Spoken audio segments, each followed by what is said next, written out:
really appreciate whiskey for what it truly is, this is the kind of whiskey that you do that with. All right.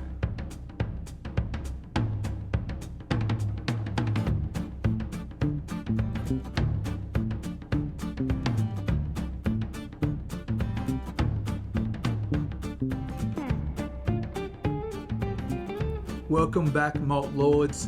Thank you for joining me. My name is Wade, and you are here on McIntyre's Malts. I thought it only right to dive into a little bit more of the story that I shared in the Lagavulin 8 video.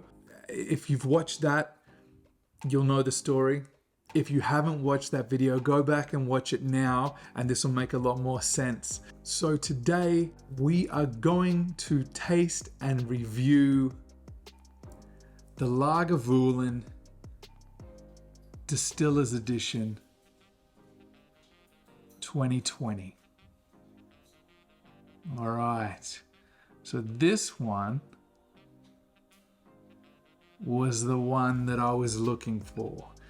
Now, as I said, go back and watch the Lagavulin 8 tasting and review video and you'll get the full story. But I wanted to jump into this one today. Many distilleries release a distiller's edition, right? Now, I'm not sure if this is just through Diageo's owned distilleries or broader than that, but most certainly in that stable of distilleries, they release, I believe it's an annual release. This one here is bottled in 2020 and distilled in 2005. So that's 15 years. This bottling is 43% ABV. So a little less than the Lagavulin 8, but right in line with the Lagavulin 16. Now, this one is a little more pricey in terms of what Lagavulin offers, and when I picked this one up, it was $185, I think I purchased it for, and typically I see it in the range of 185 to 200 Australian dollars. Sometimes it might just creep past that $200 mark, so very much in the more expensive high end of offerings from Lagavulin. All right, so as usual, let's pour a dram. Such a good sound, right? And begin with the nosing.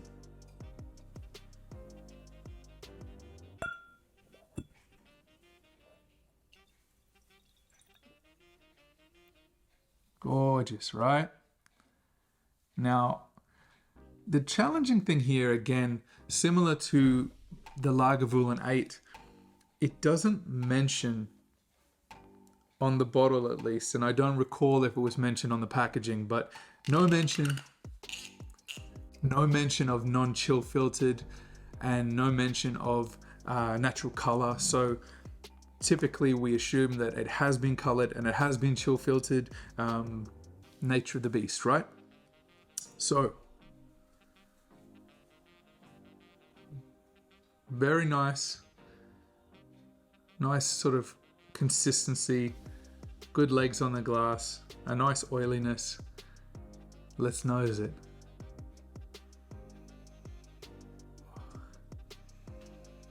Gorgeous. Right away you get just an abundance of the sherry notes just come through, just the richness, right? It's dark fruits all day, the raisins, the plums, the figs. It's kind of like,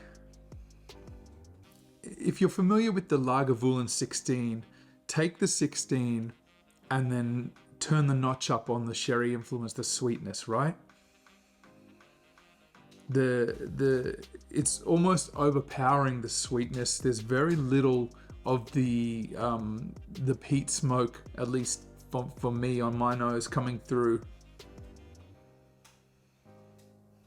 just rich dark fruits, dried fruits, more than anything. There's not a lot of complexity in the variety or range of scents that I'm picking up. It's very much heavily led by the sherry influence, the sherry cask influence. I'm really not picking up a great deal more, to be honest.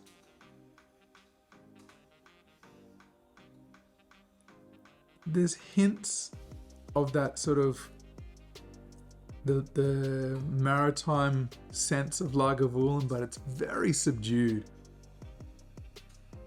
Very much fruit forward. Smells to be rich, very decadent. The smell gives the impression that it's going to have an oily or rich kind of mouthfeel, a thicker viscosity to the whiskey. It's a bit of a deviation from the Lagavulin 16 kind of scent, the nose that's familiar, right? If you've ever tried that. Let's jump into tasting on the palate and see what we uncover.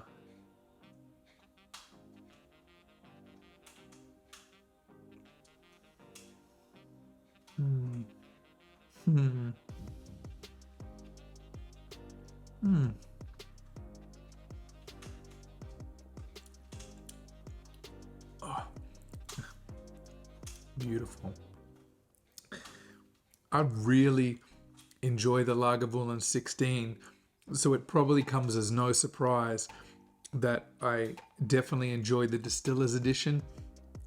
Right away, it's almost the opposite. It's kind of cool because on the nose, you know, I'm getting so much of the dark fruits that I mentioned, and very little of the smokiness, the peat, the cigar ash, the familiar scents from a Lagavulin 16. But on the palate, it's the reverse. So right away, the peatiness, the mossy, those earthy notes, the ashy, the cigar ashtray, all those familiar flavors from the Lagavulin 16, and then this a sort of beautiful sweetness that comes through, but it's not a light sweetness. It's very much those richer, the dried fruits, right? As I say, the raisins, the figs, the dark fruits, dark plums, more think like the Christmas cake, that decadent, very robust, strong, and full flavor.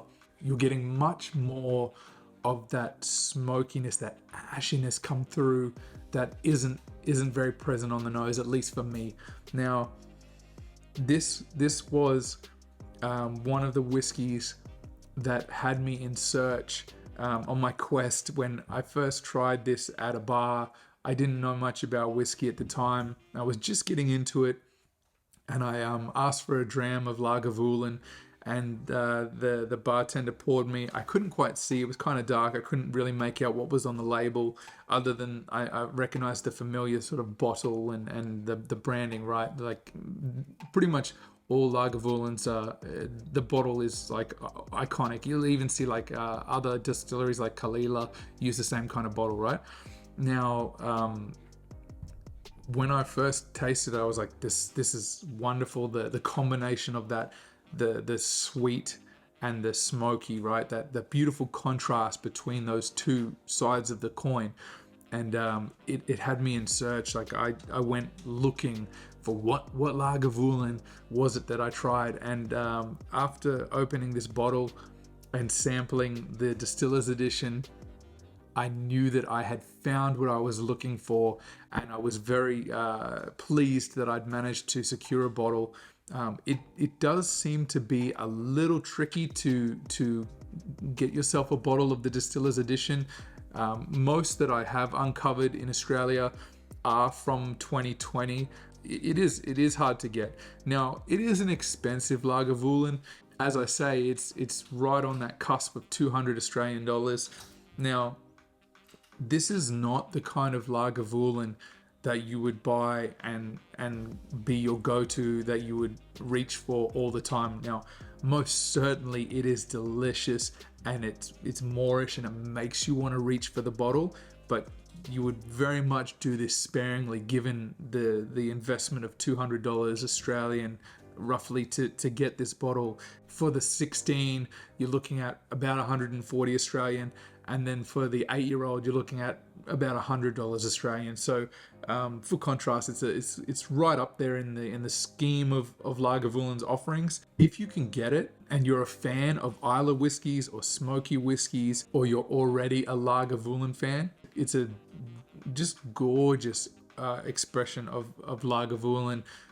To date, my absolute favorite of all of the Lagavulins that I have tried. I would most certainly continue to purchase this bottle if I come across it. It is very much one that I wouldn't hesitate or think twice about. I know it's good. I'm a big fan of Lagavulin, and this is an exceptional expression of their offering. So let's see now. We'll have another sip and see how the flavor has evolved as it sits in the glass, and also the different flavors that I might be able to detect on my palate with the second sip.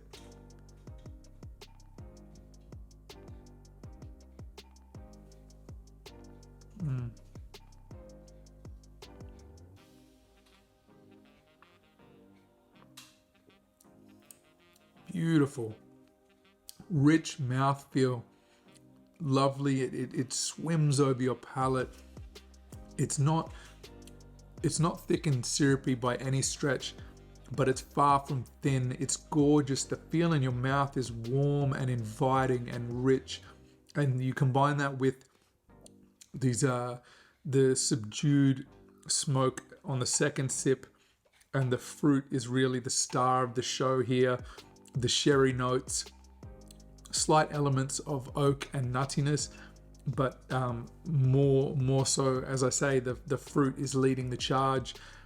It's wonderful. It's just a gorgeous whiskey. If you want to have a whiskey to relax at the end of a hard day or a long day or a big week, or just to really appreciate whiskey for what it truly is, this is the kind of whiskey that you do that with. You pour yourself a dram when you know that you've got no interactions or distractions or other things to think about or concern yourself with, and you just sit and you contemplate and enjoy the time, and you appreciate it. This is, to me, what whiskey is all about. Enjoying the flavors, trying to understand what's going on, and appreciate the smells and the story and everything that's gone into making this whiskey as exceptional as it is. Very much a relax and appreciate whiskey in my books. So with that being said, if you can find one, do yourself a favor and grab it, because it's one hell of a whiskey. All right, guys. Cheers.